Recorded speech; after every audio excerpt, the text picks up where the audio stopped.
எல்லாருமே என்ன சொல்லலாம், ஏங்க அதான் பூத்தில் வந்து ஏஜென்ட் இருப்பாங்கல்ல, அவங்க எவ்வளோ வாக்காளர்களோட எண்ணிக்கைன்றதை கணக்கு பார்த்துருப்பாங்கல்ல, அப்போ அந்த கணக்கை வச்சு நம்ம வந்து மொத்த வாக்காளரோட எண்ணிக்கை எவ்வளோ, ஓட்டுப்பட்டவரோட எண்ணிக்கை எவ்வளோன்றதை கால்குலேட் பண்ணிடலாம்ல, அதை வந்து வாக்கு எண்ணிக்கையின் போது இவிஎம் மிஷினில் கரெக்டாக இருக்கான்னு சொல்லி பார்த்துடலாம்ல அப்படின்ற கேள்வி எழுப்பலாம். இது நியாயமான கேள்வி தான். ஆனால் இது எல்லாருக்கும் கிடைக்குமா அப்படின்றத பாருங்கள். பெரிய கட்சி ஒரு திமுக இருக்குது, அதிமுக இருக்குது, இவர்களுக்கெல்லாம் ஒவ்வொரு பூத்துலேயுமே ஆளுகள் இருப்பாங்க, அவங்க கணக்கெடுத்து இருப்பாங்க, அந்த கணக்கை வந்து கம்ப்யூட்டரில் ஏற்றிருப்பாங்க, டேட்டாவை ஃபுல்லாக ஃபார்வர்ட் பண்ணி வச்சுருப்பாங்க. ஆனால் சிறிய கட்சிகள் எடுத்துக்கோங்க, சுயேட்சைகள் எடுத்துக்கோங்க, இவங்களுக்கெல்லாம் இந்த டேட்டா எப்படி கிடைக்கும்? தேர்தல் ஆணையம் கொடுத்தா தான் கிடைக்கும். அப்போ இவங்களும் வாக்கு எண்ணிக்கை மையத்தின் போது அங்கே போய் இருக்கும்போது டேட்டா கையில் இல்லாமல் எப்படி அவங்களால ஒப்பிட்டு பார்க்க முடியும்? தேர்தல் என்பது பெரிய கட்சி சிறிய கட்சின்லாம் இல்லை, பணக்கார வேட்பாளர் சுயேட்சை வேட்பாளர்லாம் இல்லை, எல்லோருக்குமே சம அளவில் போட்டி போடுவதற்கான வாய்ப்பை ஏற்படுத்தி தரணும். அப்போ இந்த வாய்ப்பை ஏற்படுத்தி தர வேண்டிய பொறுப்பு என்பது தேர்தல் ஆணையத்தில் தான் இருக்குது. அப்போ பெரிய கட்சிகள் பூத் ஏஜென்ட்களை நியமித்து அந்த டேட்டாவெல்லாம் எடுத்துருங்க.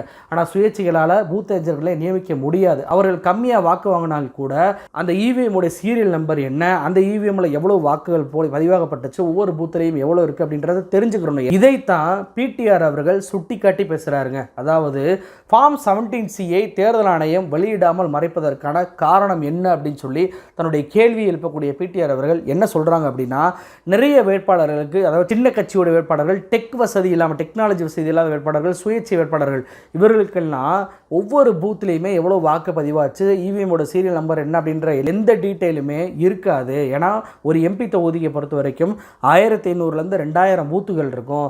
இந்த பூத்துகள்லாம் பூத் ஏஜென்ட்களை நியமிக்கக்கூடிய சக்தி என்பது இவர்களுக்கெல்லாம் இருக்காது. இப்போ இவர்களுக்கெல்லாம் கொடுக்க வேண்டிய டேட்டாவை கொடுக்க வேண்டிய கடமை என்பது தேர்தல் ஆணையத்தான் இருக்குது.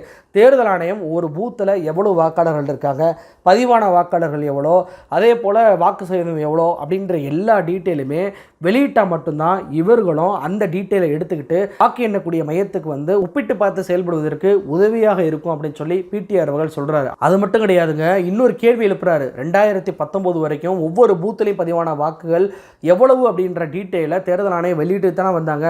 திடீர்னு மாயாஜாலமாக அது நிறுத்தப்பட்டது ஏன்? இதற்கு முன்பு 2019 2014 தேர்தலெல்லாம் இந்த பூத் வாரிய வாக்காளரோட எண்ணிக்கையை போய் ஏற்றிருப்பாங்கல்ல, அதெல்லாம் திடீர்னு நீக்கம் பண்ணியிருக்கிறாங்க. ஏன் வெப்சைட்லேருந்து நீக்கம் பண்ணியிருக்கிறாங்க? தேர்தல் ஆணையத்துடைய நோக்கம் என்ன அப்படின்ற கேள்வி எழுப்பியிருக்கிறாரு பிடிஆர் அவர்கள். அப்போ தேர்தல் ஆணையத்தை பொறுத்த வரைக்கும் அவங்க கோர்ட்டில் சொன்னாங்கல்ல, ஒவ்வொரு டேட்டாவும் வரணும், வந்து அதுக்கப்புறம் தான் பப்ளிஷ் பண்ணணும்னு. அது தேவையே இல்லையா? பப்ளிஷ் பண்ணக்கூடிய டேட்டா வச்சுக்கிட்டு தான் இவங்க பப்ளிஷ் பண்ணலை அப்படின்ற குற்றச்சாட்டை பிடிஆர் அவர்கள் வைக்கிறாரு. அது மட்டும் கிடையாது, 543 ஸ்கேன் பண்ணப்பட்ட பேப்பர்களை தேர்தல் ஆணையம் வெளியிடாமல் மறைத்து வைப்பதற்கான காரணம் என்ன அப்படின்றதையும் பிடிஆர் அவர்கள் கேள்வி எழுப்புறாங்க. அப்போது ஏற்கனவே இவங்க ஸ்கேன் பண்ணி வச்சிருக்கிறாங்க, அந்த ஸ்கேன் பண்ணி வச்சிருக்க டேட்டாவை இவங்க வெளியிடாமல் மறைச்சிருக்கிறாங்க. அப்போ இதோடைய நோக்கம் என்ன அப்படின்னு மிக தெளிவாக தேர்தல் ஆணையத்தை நோக்கி கேள்வி எழுப்பியிருக்கிறாங்க பிடிஆர். இது வரைக்கும் தேர்தல் ஆணையம் இதற்கு பதில் சொல்லவே இல்லைங்க. இன்றைக்கி வசமாக சிக்கியிருக்கிறாங்க தேர்தல் ஆணையம். உச்சநீதிமன்றத்தில் மட்டும் இல்லை, திரு பிடிஆர் அவர்களிடம் சரி, பொதுமக்களிடம் சரி, வசமாக மாட்டியிருக்கிறாங்க இந்த தேர்தல் ஆணையம். அப்போ இந்த தேர்தலை பொறுத்த வரைக்கும் நான் ஒரு விஷயத்தை திரும்ப திரும்ப சொல்கிறேன், வெறும் வாக்கு சதவீதத்தை மட்டுமே வச்சு எந்த முடிவுக்கும் வர முடியாது. மொத்த வாக்காளருடைய எண்ணிக்கையும் அதே போல் ஓட்டு போட்ட வாக்காளருடைய எண்ணிக்கையும் கட்டாயம் ஒரு குடிமகனுக்கு தெரிந்தே ஆக வேண்டும். ஒவ்வொருத்தரும் அதை வந்து கட்டாயம் தேர்தல் ஆணையம் வெளியிட வேண்டும் என்ற கோரிக்கையை வலுவாக வைக்க வேண்டும். தங்களுடைய சமூக வலைதளங்களை அந்த குரலை எழுப்ப வேண்டும். அப்படி எழுப்பினா மட்டும்தான் தேர்தல் என்பது நியாயமாக நடக்கும். இல்லைன்னா திரும்ப மறுபடியும் வந்து அது 1,07,00,000 இல்லை 1,50 கோடி லட்சம் அப்படின்னு சொல்லக்கூடிய வேலையெல்லாம் தேர்தல் ஆணையம் மீண்டும் மீண்டும் ஈடுபடும். அப்போது நமக்கான முழு டேட்டா இருந்தால் மட்டும்தான் இங்கே தேர்தலில் குடிமக்களுக்கும் தான் போட்ட வாக்குகள் கரெக்டாக இருக்குது அப்படின்றத புரிஞ்சுக்க முடியும்.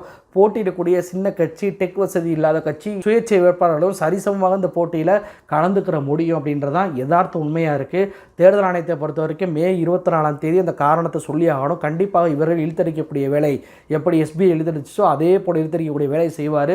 ஆனால் உச்சநீதிமன்ற தலைமை நீதிபதி சந்திரசூட் அவர்கள் இதை விடமாட்டார் அப்படின்றதான் எல்லோருடைய பார்வையாக இருக்குது. தன்னுடைய 10 ஆண்டுகால ஆட்சியின் மீது நம்பிக்கை இல்லாமல் போனதன் விளைவு தான் இன்றைக்கி பிரதமர் மோடி தேர்தல் பிரச்சாரத்திலையும் வன்மத்தை கக்கிட்டு வராரு. தேர்தலை நடத்தக்கூடிய தேர்தல் ஆணையத்தையுமே தன்னுடைய ஆளை நியமனம் பண்ணி இப்படியான மோசடி வேலையெல்லாம் ஈடுபட்டுக்கிறார் அப்படின்றதான் புரிஞ்சுக்கிற முடியுது. நன்றி.